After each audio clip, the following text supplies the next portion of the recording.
What's up, everybody? It's great to see everyone back for another video.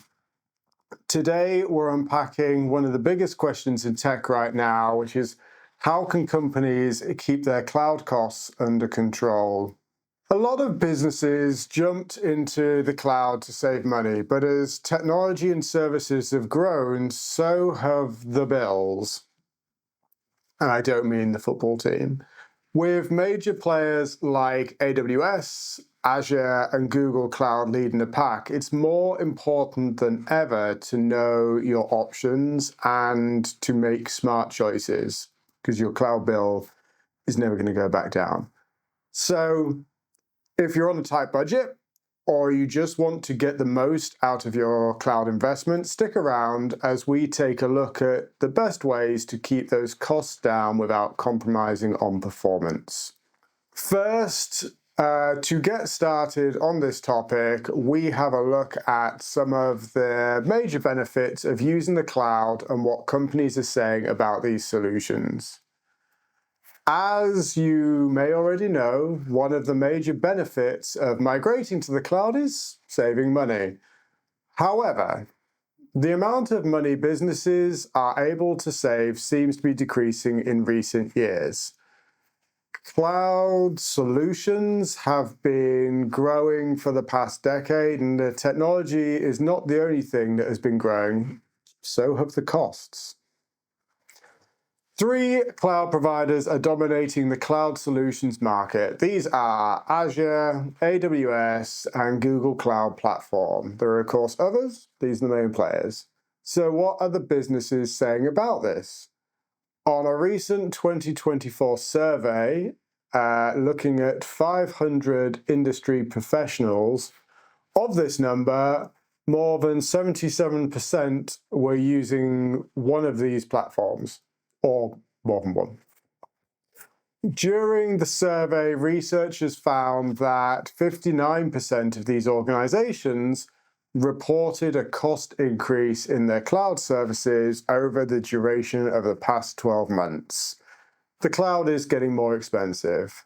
Additionally, 37% of organizations from this set of data said they believe the cloud has failed to keep its promise of cost effectiveness, with their costs raising as much as 25% in the past year alone.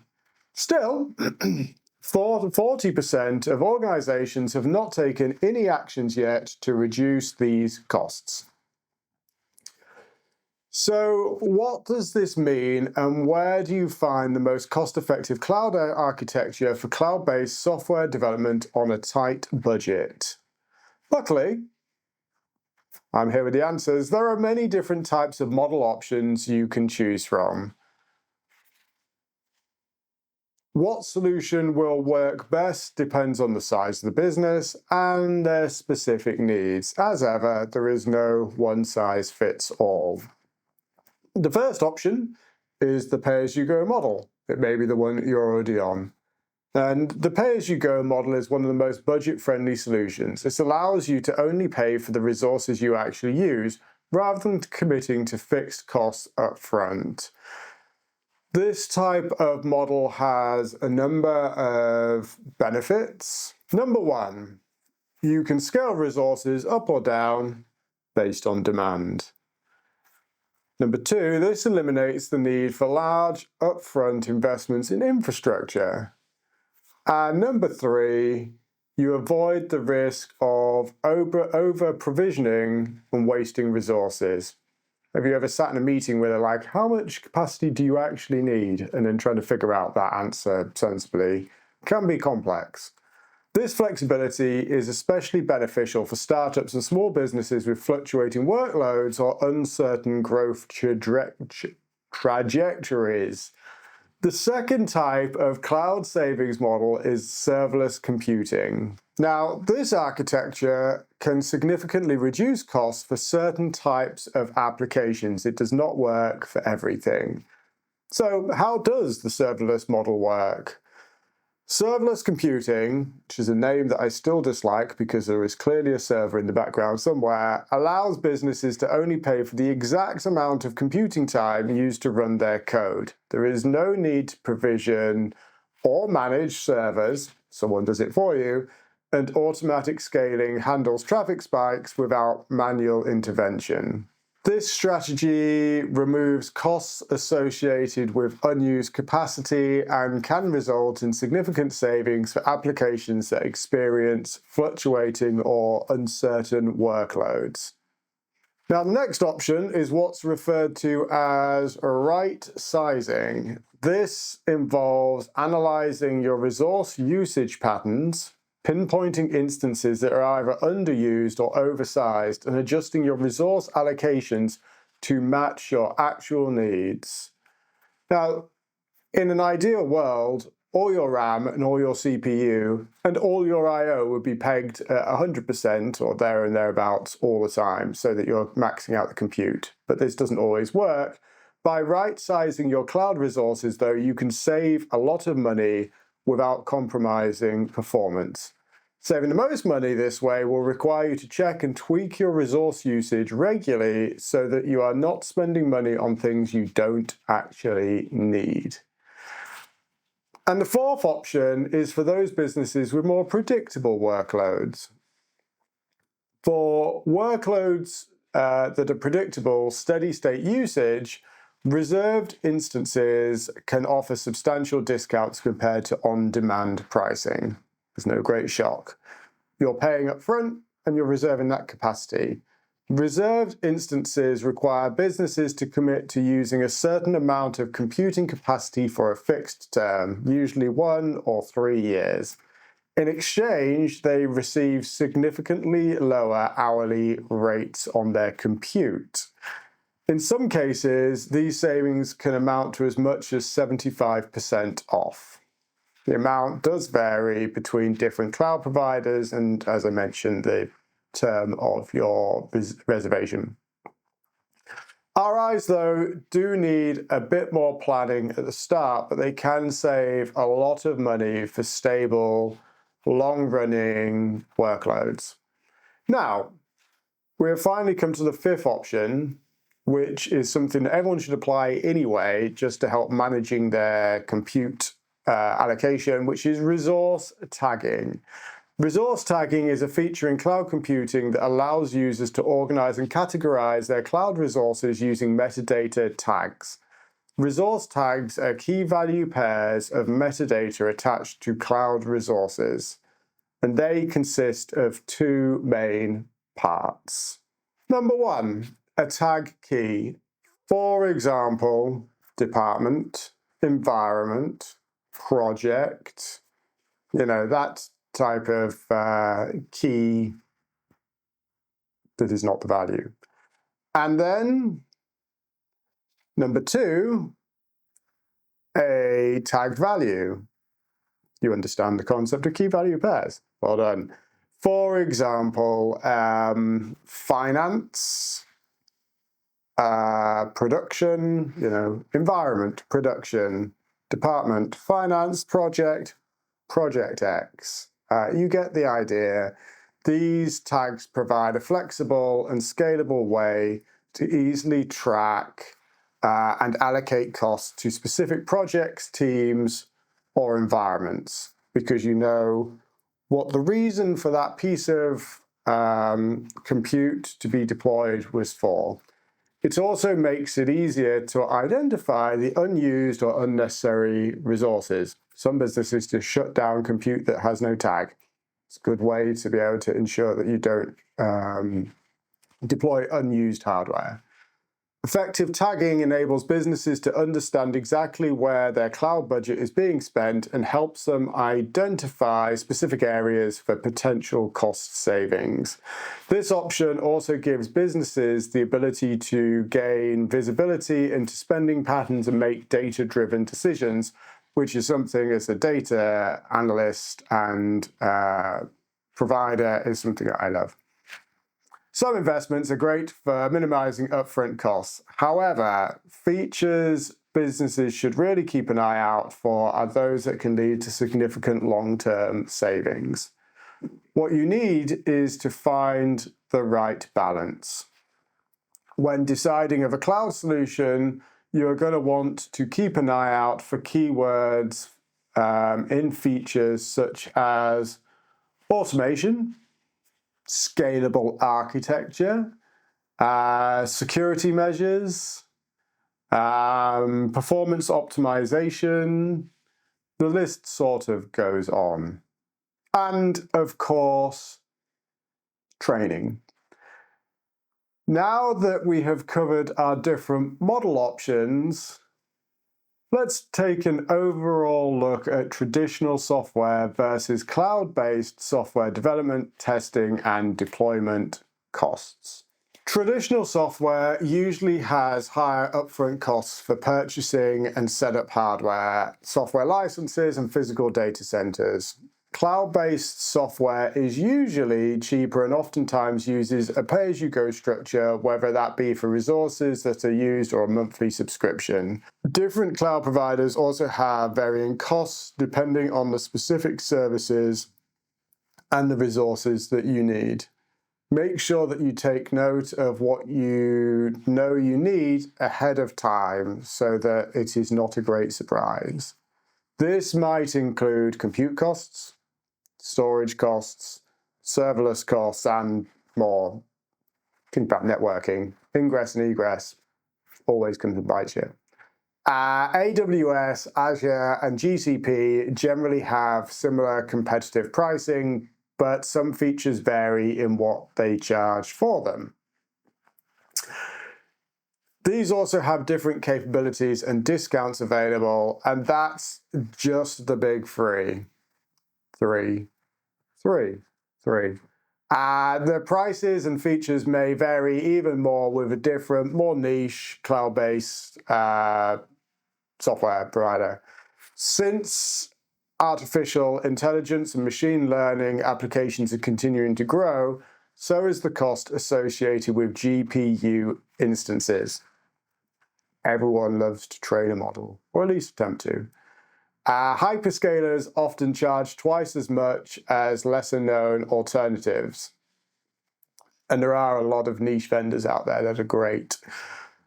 Sometimes smaller niche vendors may be able to help businesses save even more money by offering many of the same services and features, but at a lower rate. 2024 data shows that 37% of organizations are thinking about switching to different infrastructures, although they don't have solid plans yet. Meanwhile, 7% are making the transition away from the hyperscalers. So, once again, what does all this mean for businesses? Let's take a look at a short case study to put this into perspective.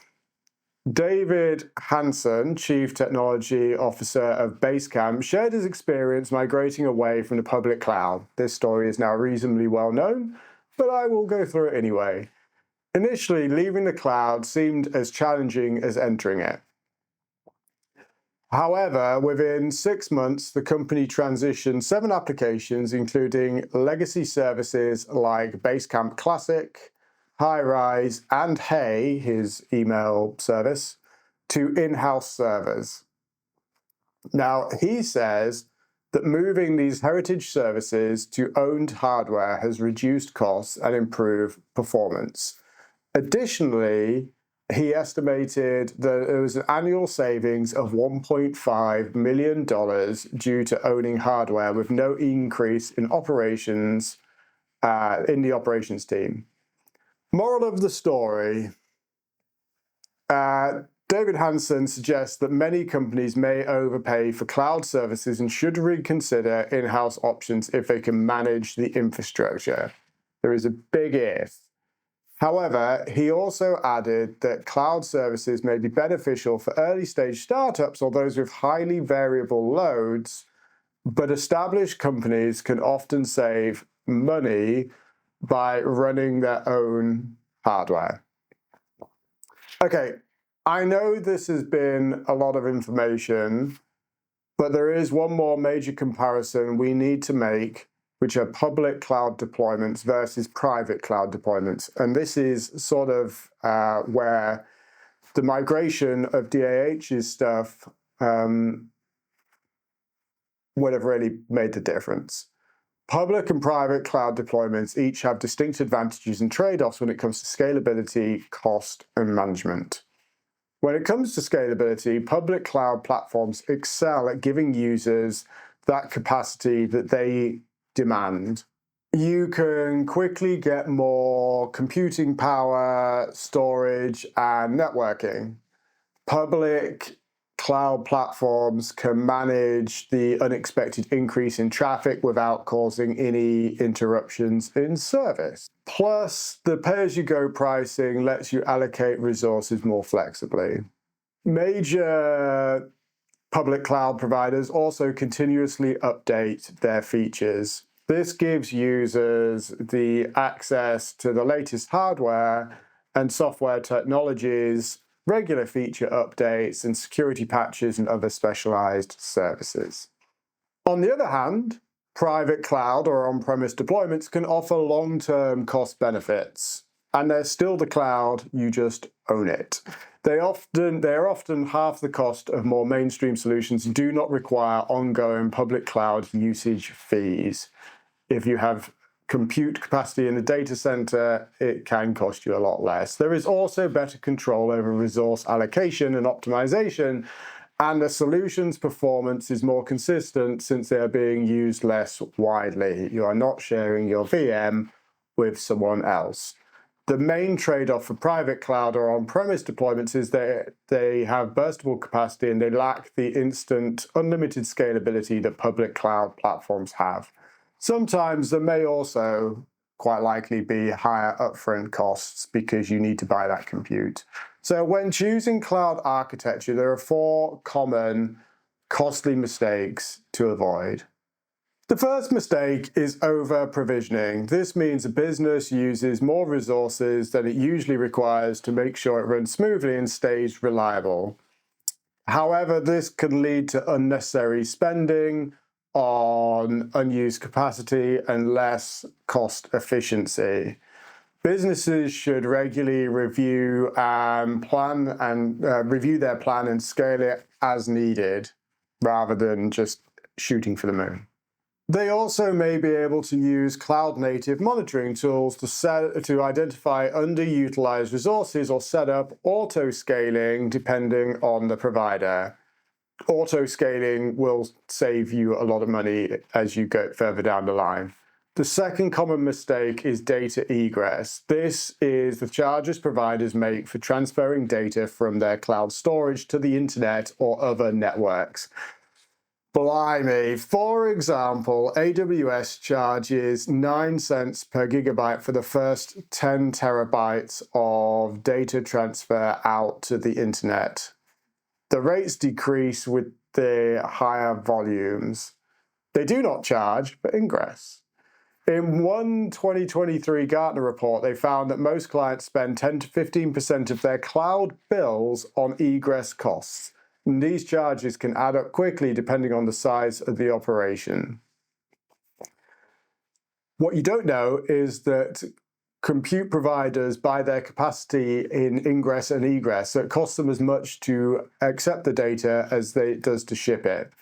Users can reduce these costs, though, through strategies such as using a content delivery network, compressing their data ahead of time, or comparing provider egress fees ahead of time. The third common mistake is not auditing costs enough. Not keeping up with regular audits and analysis of your cloud costs can result in continuous inefficiencies and surprise expenses. Surprise! This makes it harder to detect resource waste, find opportunities for cost optimization, and have the flexibility to accurately forecast cloud expenses. The best way to avoid these issues is to set up regular and routine reviews, or you can use less manual review methods such as cloud-native cost management tools, all the providers have them, or third-party cost optimization tools that all use AI models to try and make you better suggestions. Finally, the fourth common mistake is the lack of billing alarms and budget alerts.